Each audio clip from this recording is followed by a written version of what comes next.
Você costuma esquecer onde colocou suas chaves? E o celular perde com frequência? Esquece o que você iria falar? Como é que está indo sua memória? Meu nome é Daniel Ribeiro, eu sou médico neurologista pelo Hospital das Clínicas da UFMG e nesse vídeo vou dar dicas cientificamente comprovadas de como melhorar a sua memória.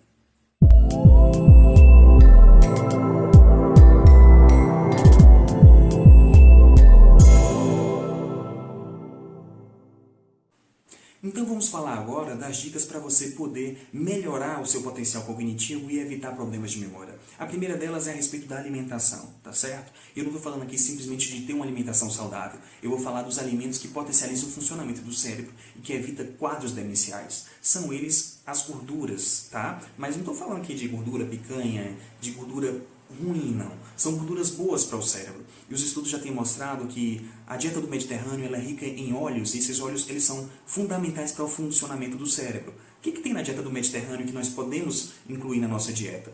São o azeite, mas o azeite de boa qualidade, extra virgem, tá?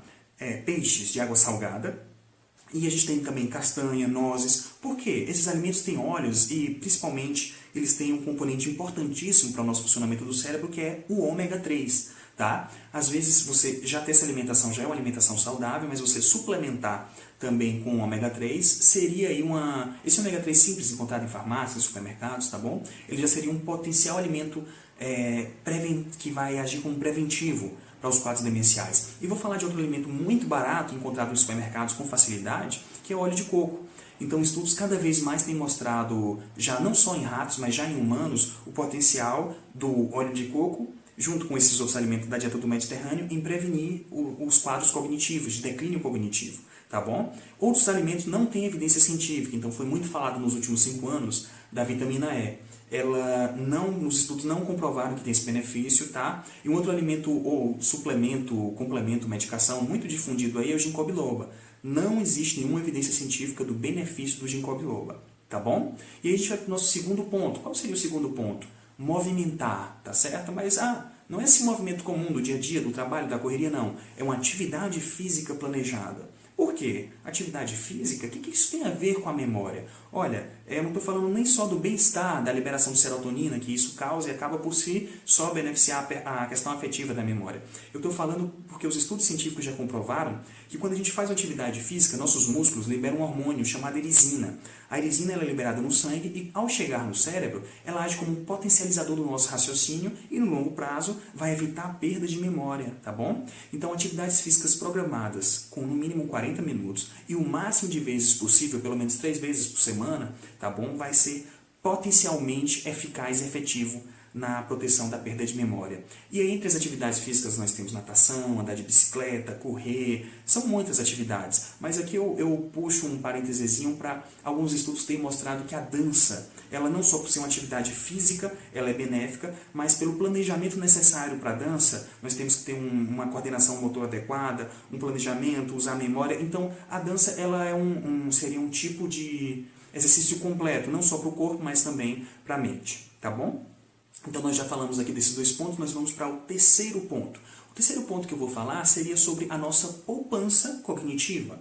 Como assim? A gente chama de reserva cognitiva, tá? Todos nós temos uma reserva cognitiva, ou seja, a quantidade de cognição, a quantidade de conhecimento, a quantidade de aprendizado que nós carregamos na nossa vida. Com o passar do tempo, com o envelhecimento, nós vamos perder um pouquinho disso. Quanto maior a poupança, menos prejuízo nós vamos ter.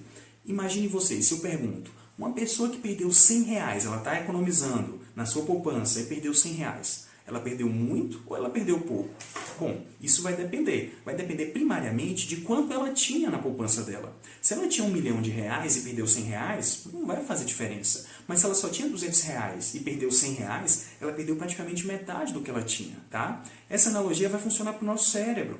Então, se nós temos uma reserva cognitiva, se nós temos uma poupança cognitiva muito grande, com o passar do tempo, mesmo que haja algumas perdas, não vai representar nada para a gente. E como nós melhoramos a poupança cognitiva? Não é só com palavra cruzada, como eu converso muito em consulta, os pacientes falam, eu faço palavra cruzada. Ótimo, bacana, mas vamos aí unir de outros instrumentos para poder melhorar a reserva cognitiva. Aprender um novo idioma. Por quê? A nossa língua pátria ela é desenvolvida no nosso hemisfério esquerdo. Quando nós aprendemos um novo idioma, nós usamos muito também do hemisfério direito, tá? Aprender um instrumento musical, aprender atividades manuais como crochê, artesanato, atividades com a terra, criar horta, cuidar de hortas, tá?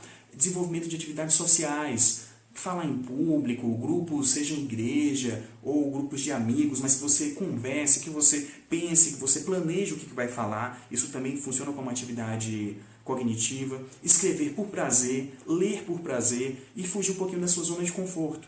Então, se você trabalha numa área que lide muito com números, vá um pouquinho conhecer um pouquinho de história, vai ler um pouquinho sobre geografia, vai ler um pouquinho sobre algo fora da sua zona de conforto, tá bom? Fique menos passivo. Quando nós ligamos a televisão, nós ficamos muito passivos a tudo que ela passa. Vamos ser mais ativos, vamos ler mais. Isso é mecanismo de aumentar a nossa poupança cognitiva.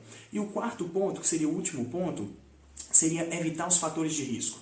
Existem fatores de risco para a doença do cérebro, que seria a doença cognitiva, a perda de memória, que nós não conseguimos evitar. Esses são os fatores de riscos irreversíveis. Seria a idade, só não envelhece quem morre antes, e o outro seria ter na família um membro com uma demência, principalmente Alzheimer, que é uma demência que aumenta a incidência de quadros na família. Esses dois fatores de riscos, eles não são evitáveis, mas nós temos outros fatores de riscos evitáveis, tá? Se você tem pressão alta ou diabetes, estar com esses dois problemas sob controle aumenta sobremaneira a chance de você não ter morte celular por conta desses problemas. Então, cuidar bem do seu diabetes e da sua pressão alta, tá? O outro fator seria evitar o tabagismo. Se você fuma, pare.